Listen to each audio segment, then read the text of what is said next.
നമസ്കാരം. എൻ്റെ പ്രിയപ്പെട്ടവർക്ക് പുതിയ യൂട്യൂബ് ചാനലിലേക്ക് സ്വാഗതം. എൻ്റെ ജീവിതത്തിലെ കൊച്ചു കൊച്ചു സന്തോഷങ്ങൾ നിങ്ങളുമായി ഷെയർ ചെയ്യാൻ ഞാൻ ആഗ്രഹിക്കുന്നു. ഇന്ന് എനിക്കൊരു സ്പെഷ്യൽ ഡേ ആണ്.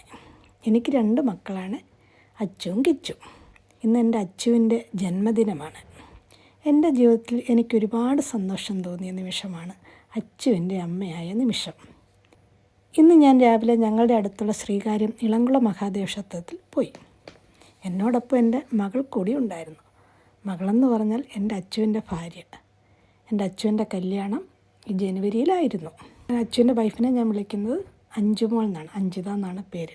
അഞ്ചുമോളും ഞാനും കൂടിയാണ് ഇളംകുളം ക്ഷേത്രത്തിലേക്ക് പോയത്. ഇളംകുളം മഹാദേവ ക്ഷേത്രത്തെക്കുറിച്ച് പറയുകയാണെങ്കിൽ ഒരുപാട് സവിശേഷതകളുള്ള, ഒരുപാട് ആചാരാനുഷ്ഠാനങ്ങൾ പാലിച്ചു പോകുന്നൊരു ക്ഷേത്രമാണിത്. ഞങ്ങൾ രാവിലെ അവിടെ ചെല്ലുമ്പോൾ 7:30 അവിടെ എത്തുന്നത്. ആ സമയത്ത് അവിടെ ഭഗവാന്റെ പ്രഭാത ശീവേലി തുടങ്ങിയായിരുന്നു. ഞാനൊരു ഈശ്വരവിശ്വാസിയാണ്, കുട്ടിക്കാലം മുതൽക്ക് തന്നെ ശിവഭക്തിയാണ്. ഞാൻ ധാരാളം ശിവക്ഷേത്രങ്ങൾ പോകാറുള്ള ഒരാളാണ്. പക്ഷേ ഒരു ക്ഷേത്രത്തിലും കാണാത്ത ഒരു ആചാരമാണ് അവിടെ ഞാൻ കണ്ടത്. അതായത് ഭഗവാന്റെ ബിംബം ശീവേലിക്കായി ശ്രീകോവിലിൽ നിന്നും പുറത്തേക്ക് എഴുന്നള്ളിക്കുന്ന സമയത്ത് ഒരു നന്ദികേശനെ, നിങ്ങൾക്കത് വീഡിയോയ്ക്കാണ്, നന്ദികേശൻ്റെ പുറത്തൊരു പട്ടക്കം പുതപ്പിച്ചിട്ടുണ്ട്.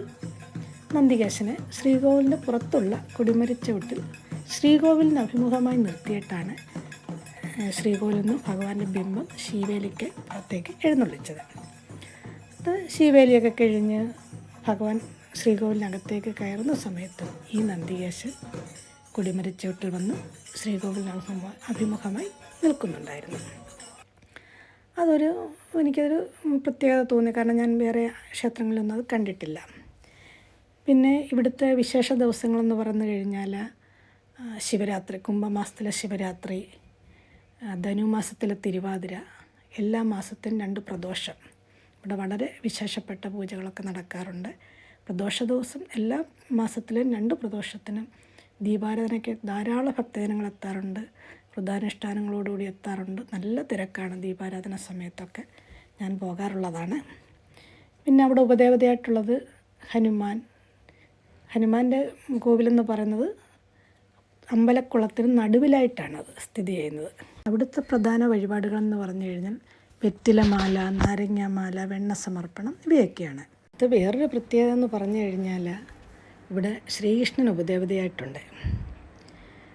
ശ്രീകൃഷ്ണൻ്റെ കോവിലിന് ചുറ്റും നമുക്കൊരു ഗോശാല കാണാൻ സാധിക്കും.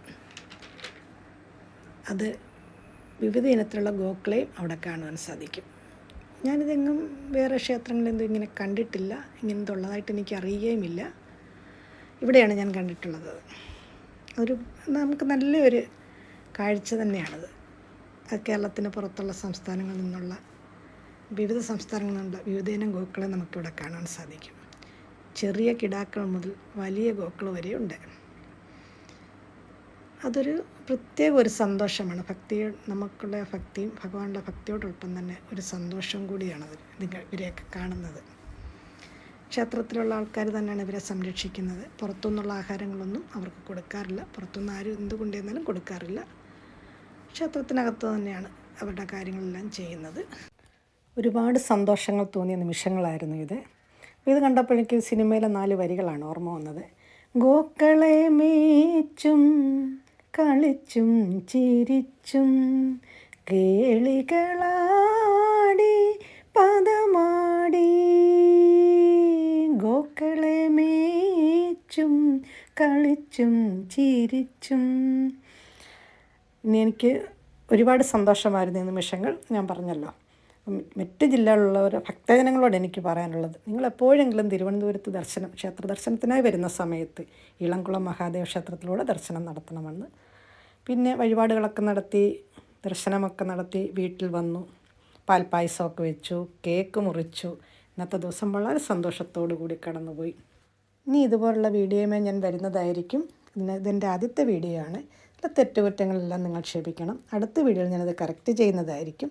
അടുത്തൊരു വീഡിയോയുമായി വരുന്നത് വരേക്കും എല്ലാവർക്കും നന്ദി, നമസ്കാരം.